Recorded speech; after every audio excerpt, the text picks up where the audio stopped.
Ngaluenga mata upu se fulufitu. O le malanga Paulo I Tesalonia ma Berea ma Atenai. Ua tua na ia me Fipoli ma Apolonia. Ona o leo ila ua I Tesalonia. Ua ia ile su na kotanga ta Iutaia. Ua ulu fale fo I Paulo ia te ila tou. O lana lea masani. E tolu fo I sampati wala unga atu o ia te ila tou I Tusi. Ua faa matala ma faa sino atu. Na tatau ona ti ngā o le keriso. Ma toitu mai ie uoti.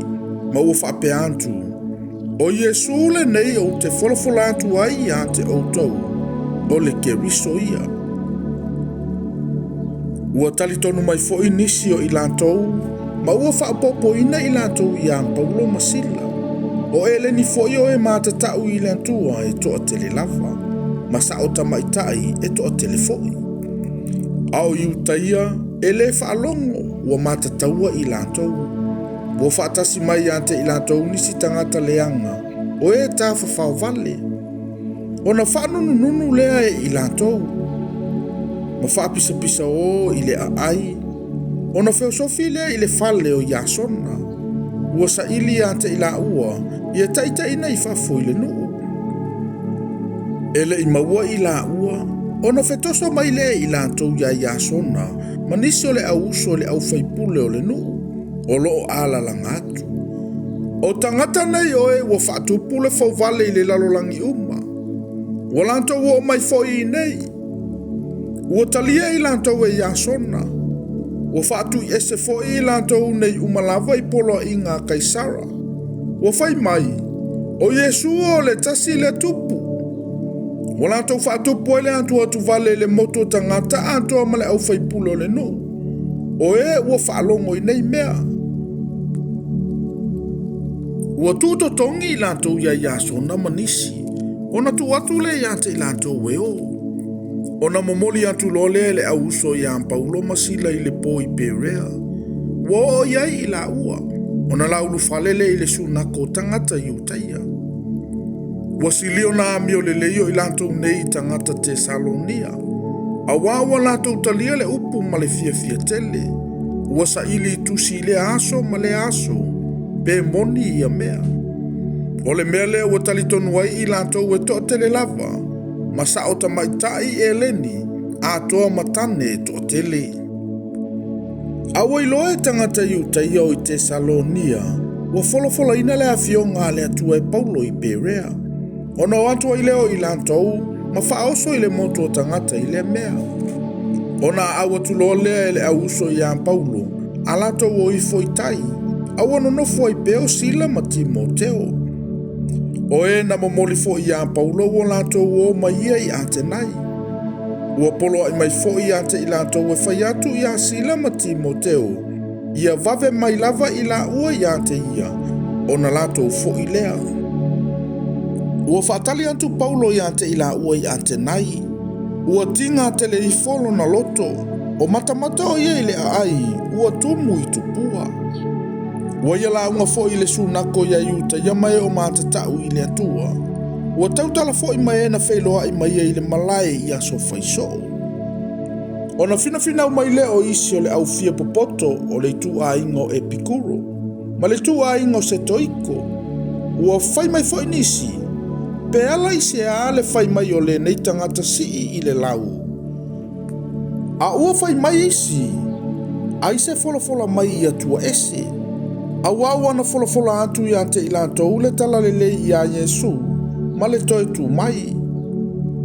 Ua ave I lantou I ante ia. Ua taita I atu I Areopako. Ua whapea mai.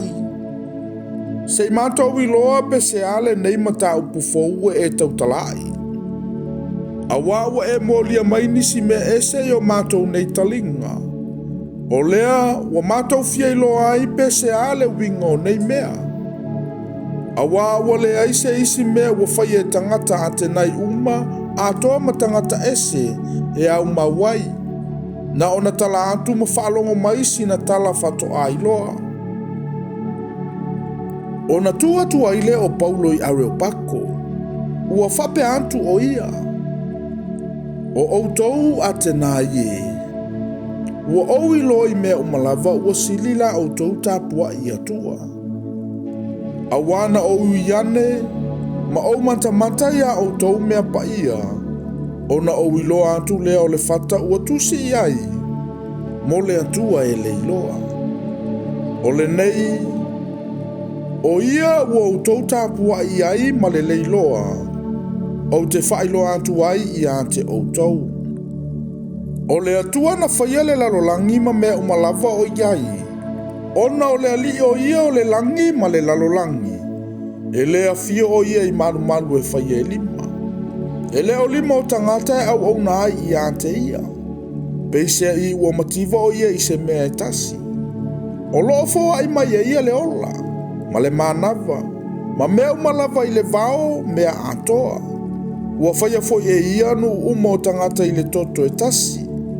Ia no nofo i le fonga ele umalava.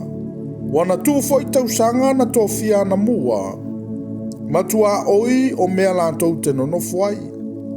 Ina ia lantou sa ili ali. Pe mawhai o na lantou tau tango. Ma lantou wilo o ia. Ai peitai, ele mamau o ia ma i tantou taito atasi. Awa o ia o lo ola ai i tantou. Manga o yo iai. O loo iai fo i tātou talu o ia, pei ona whai mai fo i e isi o tou fatu pese, a wao lana whanau i tātou. O le nei, ona o le whanau o le atua i tātou, e le tatau o na tātou manatu ua tusa le atua i se auro, po se ario, po se maa. Ua tala ia i le whaiva ma le fuafua o le tangata. Na whapale pale le atua i ona po le valea. Aolo fetalai mai nei tangata umainu umalava i e salamo. A wawa fatu ina ia le aso e whaamasino ina i le lalolangi ma le tonu. E le tangata ua tofia ia. O lo whaamaoni mai ai e ia i tangata umalava. I lona toi fatu mai i ante ia i e uoti. Ua whaalongo i lantou i le toi tu mai o e uoti. Ona tauemu mai aile o isi. Aua fai mai isi. Mātou te toi whaalongo atu i ante oe i le na upu. Ona alu atu leo Paulo na i o lantou luma. Aua pipi mai nisi tangata i ante ia ma ua talitonu mai.